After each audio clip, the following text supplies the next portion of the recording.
റഹ്മത്തുള്ളാ. പിന്നെ നമ്മുടെ പുതുക്കോട് ഖാദിർ ഔലിയ ചന്ദനക്കുട നേർച്ച വളരെ കാലങ്ങളായി നമ്മുടെ കാരണന്മാരെല്ലാം കൂടി നടത്തി വരുന്ന ഒരു നേർച്ചയാണ്. അത് വളരെ ആഘോഷത്തോടുകൂടിയും നല്ല മനസ്സിന് സമാധാനത്തും സന്തോഷത്തിലും നടന്നു വരുന്ന ഒരു നേർച്ചയാണ്. അത് ഞാൻ ഇപ്പോൾ അവർ കാരണന്മാരൊക്കെ വഫാത്തായി പോയി. അതിൻ്റെ ബന്ധപ്പെട്ട ആൾക്കാർ നമുക്ക് ഏൽപ്പിച്ചു തന്നു. ഞാനാണ് ഇപ്പോൾ അത് നടത്തിക്കൊണ്ടിരിക്കുന്നത്. അപ്പോൾ അതിൻ്റെ ഒരു നേർച്ചയുടെ ഭാഗമായി ഒരു 10 ദിവസം മൗലൂദ് തെക്കാവിൽ നടത്തി വരാറുണ്ട്.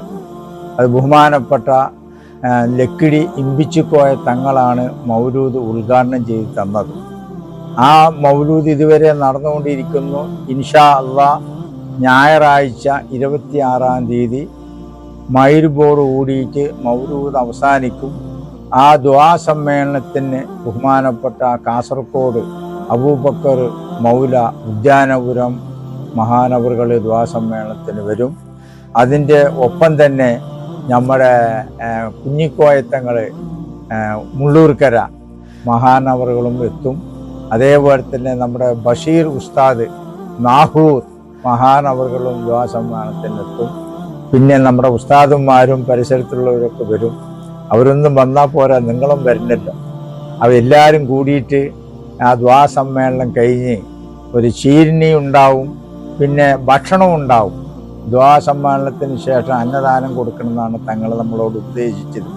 അതുകൊണ്ട് നല്ല ഭക്ഷണവും ചീരിണിയും ഒക്കെ വാങ്ങിക്കൊണ്ടുപോയി ആ ദുആ സമ്മേളനത്തിൽ പങ്കുകൊള്ളാൻ നിങ്ങളെല്ലാവരെയും ഞാൻ ഇൻഷാ അല്ലാഹ് ആത്മാർത്ഥമായി ക്ഷണിച്ചുകൊള്ളുന്നു.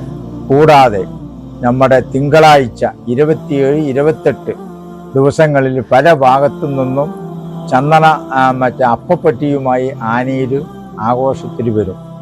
ആ നേർച്ചയിലെല്ലാം നിങ്ങൾ ആഘോഷമായി പങ്കെടുത്ത് നല്ല വിധത്തെ മനസ്സ് സന്തോഷത്തോടുകൂടി ഒരു വിഷമവും ബുദ്ധിമുട്ടും ഒന്നും ഇല്ലാതെ എല്ലാ സഹോദരന്മാരും നമ്മുടെ സഹോദരന്മാരാണ്, എല്ലാ ഉമ്മമാരും നമ്മുടെ ഉമ്മമാരാണ് എന്ന് സ്നേഹ സൗഹാർദ്ദത്തോടുകൂടി ഈ പരിപാടി നാഹൂർ ഷാഹുൽ ഹമീദ് ഉപ്പാപ്പാൻ്റെ പേരിൽ നടത്തി വരാറുള്ള 300 കൊല്ലത്തെ പരിചയം 300 കൊല്ലം മുമ്പ് നടത്തി വരാറുണ്ട് എന്നാണ് ഞാൻ പഴയ കാരണന്മാർ പറഞ്ഞത്.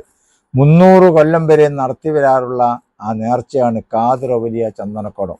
പുതുക്കോട് ഖാദിർ ഔലിയ ചന്ദനക്കുടത്തിൻ്റെ നേർച്ചയിൽ ആ തെക്കാവിൽ വന്ന് ദുആ ചെയ്ത് ചീരിണിയും വാങ്ങി വളരെ സന്തോഷത്തിൽ പിരിയണമെന്ന് നിങ്ങളെല്ലാവരെയും ഞാൻ ആ നേർച്ചയിലേക്കും മൗലൂദിലേക്കും ക്ഷണിച്ചു കൊള്ളുന്നു. ഇൻഷാ അല്ലാഹ്. അസ്സലാമു അലൈക്കും.